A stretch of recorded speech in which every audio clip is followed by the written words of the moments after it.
شمشیر بے نیام حضرت خالد بن ولید part number 182 اپنا اسلامک اسٹوڈیو۔ ناظرین، خالد نے رومی سالار کو دیکھ لیا اور اپنے چند ایک سواروں سے کہا کہ وہ رومیوں کے قلب میں گھسنے کی کوشش کریں۔ ناظرین، کئی ایک سوار اس کوشش میں جان پر کھیل گئے۔ آخر کچھ سوار رومی سالار تک جا پہنچے اور اس کے محافظوں کا حصار توڑ کر اسے ہلاک کرنے میں کامیاب ہو گئے۔ ناظرین، رومیوں کا پرچم گرتے ہی ان میں افراتفری مچ گئی اور وہ پس پا ہونے لگے۔ کچھ دریا میں کود گئے، باقی پل کے ذریعے دریا کے پار گئے۔ جتنی دیر میں مسلمان ان تک پہنچتے تھے وہ انطاکیہ کے قلعے کے اندر جا چکے تھے۔ ناظرین، ابو عبیدہ اور خالد نے جا کر قلعے کا محاصرہ کر لیا۔ رومیوں کے لڑنے کا جذبہ میدان میں ہی ختم ہو گیا تھا۔ قلعے میں انہوں نے پناہ لی تھی۔ ناظرین، خالد نے کئی بار اعلان کروایا کہ قلعے کے دروازے کھول دیے جائیں ورنہ کسی کی جان بخشی نہیں ہوگی اور کوئی شرط قبول نہیں کی جائے گی۔ ناظرین، رومیوں کا لشکر جو اب پہلے جیسا طاقتور نہیں رہ گیا تھا، بغیر سالار کے تھا۔ اندر سے ایک ایلچی باہر آیا جس نے ہتھیار ڈال دیے اور یہ شرط پیش کی کہ لشکر کو آزادی سے چلے جانے دیا جائے۔ ناظرین، مسلمانوں نے یہ شرط مان لی۔ روم کی تمام تر فوج جو قلعے کے اندر تھی قلعے سے نکل گئی اور مسلمان انطاکیہ میں داخل ہو گئے۔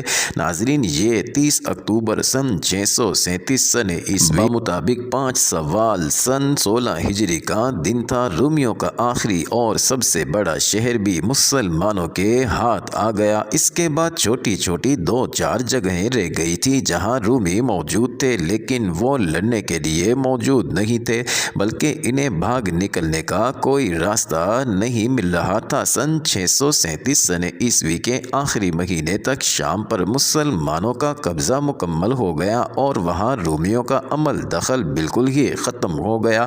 ناظرین، قسطنطنیہ میں ہرقل عیسائیوں کے ایک وفد کے سامنے اپنے محل میں بیٹھا تھا۔ ناظرین، یہ وہی شہنشاہ ہرقل تھا جس کی آنکھوں کی ہلکی سی جنبش سے کئی انسانوں کو جلاد کے حوالے کر دیا جاتا تھا۔ یہی ہرقل تھا جس نے ابتدا میں مسلمانوں کو ہمیشہ کے لیے ختم کر دینے کا حکم دیا تھا۔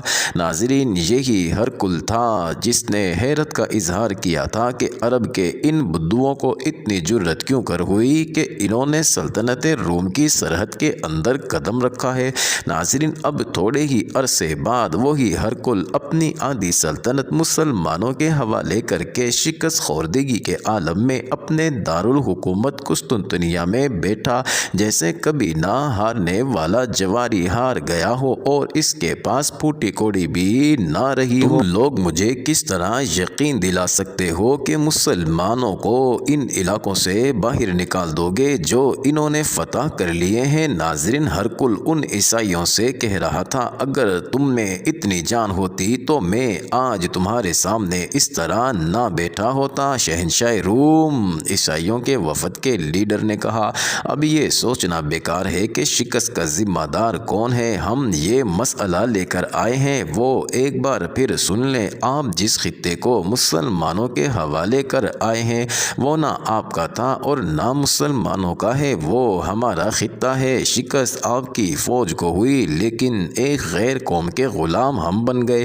مسلمانوں نے جزیہ ہم سے لیا ہے، یہ ہماری بے عزتی ہے۔ ہماری مجبوری یہ ہے کہ ہم مسلمانوں کے خلاف نہیں لڑ سکتے۔ ہم لڑیں گے، ہم اپنی جانیں قربان کرنے کو تیار ہیں، لیکن ہمیں آپ کی مدد کی ضرورت ہے۔ اگر آپ کمک بھیجنے کا وعدہ کریں تو ہم مسلمانوں کے خلاف اعلان جنگ کر دیتے ہیں۔ ہرقل ان عیسائیوں کی جو شام کے شمالی علاقوں کے رہنے والے تھے۔ ناظرین، یہ باتیں اس طرح سن رہا تھا جیسے یہ لوگ اس سے بھیک مانگنے آئے ہیں اور اسے ان لوگوں کے اس مسئلے کے ساتھ کوئی دلچسپی نہ ہو۔ ناظرین، حقیقت یہ تھی کہ ہرقل چاہتا ہی یہی تھا کہ شام کے عیسائیوں کو مسلمانوں کے خلاف ایسی جنگ کے لیے تیار کرے جو بہت ہی طویل ہو تاکہ مسلمان شام کے علاقے میں ہی الجھے رہیں اور روم کی سلطنت میں مزید آگے نہ بڑھے۔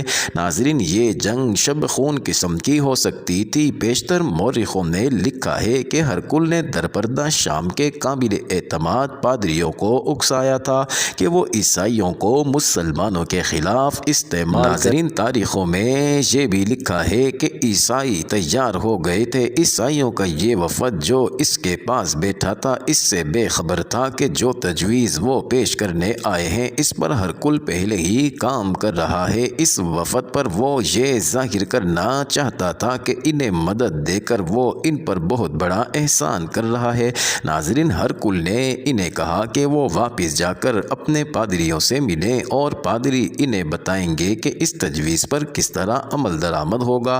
اس نے انہیں یہ بھی بتایا کہ عیسائی جب مسلمانوں پر جگہ جگہ حملے شروع کریں گے تو ہرکل انہیں کمک کی صورت میں اپنی فوج دے دے گا۔ مسلمانوں نے اپنے جاسوس تمام علاقے میں پھیلا رکھے تھے، جن میں ایسے جاسوس بھی تھے جو عیسائی بن کر عیسائیوں کے ساتھ رہتے اور پادریوں کے مرید بنے ہوئے تھے۔ ناظرین ان میں سے بعض شام سے نکل کر جنوبی ترکی تک چلے گئے تھے۔ یہ علاقہ سلطنت روم کا حصہ تھا۔ ایک روز ایک جاسوس نے شمالی شام کے جاسوسوں سے رپورٹیں لے کر ابو عبیدہ کو آ کر بتایا کہ عیسائی وسیع پیمانے پر جنگی تیاریاں کر رہے ہیں اور ہرکل نے انہیں کمک دینے کا وعدہ کیا ہے۔ اس کے بعد دو جاسوس اور آئے جنہوں نے اسی قسم کی رپورٹیں دی۔ ان سے بڑی خوفناک صورت سامنے آئی۔ ناظرین عیسائیوں کا اجتماع بہت زیادہ تھا۔ ابو عبیدہ اور خالد کو احساس تھا کہ عیسائیوں کے خلاف ٹکر بہت خطرناک ہوگی۔ اس کی وجہ یہ تھی کہ رومی جن علاقوں سے بھاگے تھے وہ ان کے نہیں تھے، وہ بھاگ کر اپنی سلطنت میں جا پناہ گزین ہوئے تھے۔ یہ خطے دراصل عیسائیوں کے تھے۔ مسلمانوں کی اطاعت قبول کر کے انہیں کوئی معاشی، معاشرتی یا مذہبی پابندی نہیں تھی، لیکن وہ مسلمانوں کی غلامی قبول کرنے پر آمادہ نہیں تھے۔ لڑائی کی صورت میں اگر انہیں شکست ہوتی تو ان کے لیے کوئی پناہ گاہ نہیں تھی، اس لیے انہوں نے جنگ کی تیاریاں ایسے پیمانے پر کی تھی جو ان کی فتح کا باعث بن سکتی تھی۔ ناظرین جاسوسوں سے پوری رپورٹ لی گئی کہ لڑنے والے عیسائیوں کی تعداد کتنی ہوگی، ان کے ہتھیار کیسے ہوں گے اور ان کی قیادت کیسی ہوگی۔ ناظرین خیال کیا جاتا تھا کہ قیادت رومی سالار کریں گے، کیونکہ عیسائیوں کے پاس قیادت کے لیے کوئی سالار نہیں تھا۔ اگر کوئی تھا بھی تو وہ مسلمان سالاروں کی ٹکر کا نہیں ہو سکتا تھا۔ پھر بھی جو صورتحال پیدا ہو گئی تھی وہ مسلمانوں کے لیے بہت بڑے خطرے کا باعث بن سکتی تھی۔ ابو سلیمان ابو عبیدہ نے خالد سے مشورہ لینے کے لیے کہا، شام میں ہماری حکومت نوزائیدہ ہے، ہمارے قدم ابھی جمے نہیں۔ اگر ہم نے کوئی خطرہ مول لیا اور حالات ہمارے خلاف ہو گئے تو ہم پسپا ہو کر مدینہ تک زندہ بھی نہیں پہنچ سکیں گے۔ امیر الامت سوال ہمارے زندہ رہنے یا نہ رہنے کا نہیں، یہ سوچ کہ اسلام کا زوال شروع ہو جائے گا، تمام فوج شام میں ہے، کیا یہ بہتر نہیں ہوگا کہ ہم امیر المومنین کو اطلاع دے دیں؟ ابو عبیدہ نے پوچھا، اور مدینہ سے کمک بھی مانگ لیں، ہماری تعداد رہ ہی کیا گئی ہے؟ امین الامت خالد نے کہا، مدینہ تک پیغام جاتے اور وہاں سے کمک آتے بہت وقت لگے گا، کیا یہ بہتر نہیں ہوگا کہ ہم ہر جگہ سے فوج ایک مقام پر اکٹھی کر لیں؟ ان جگہوں پر ہم ضرورت کے مطابق فوج رہنے دیں۔ خدا کی قسم میں عیسائیوں کو کھلے میدان میں لا کر لڑانا چاہتا ہوں۔ یہ باتیں حمص میں ہو رہی تھی۔ ناظرین وہاں دوسرے سالار بھی تھے۔ ان سب کی رائے یہ تھی کہ حمص کے اندر رہیں اور عیسائیوں کو آنے دیں کہ وہ محاصرہ کر لیں۔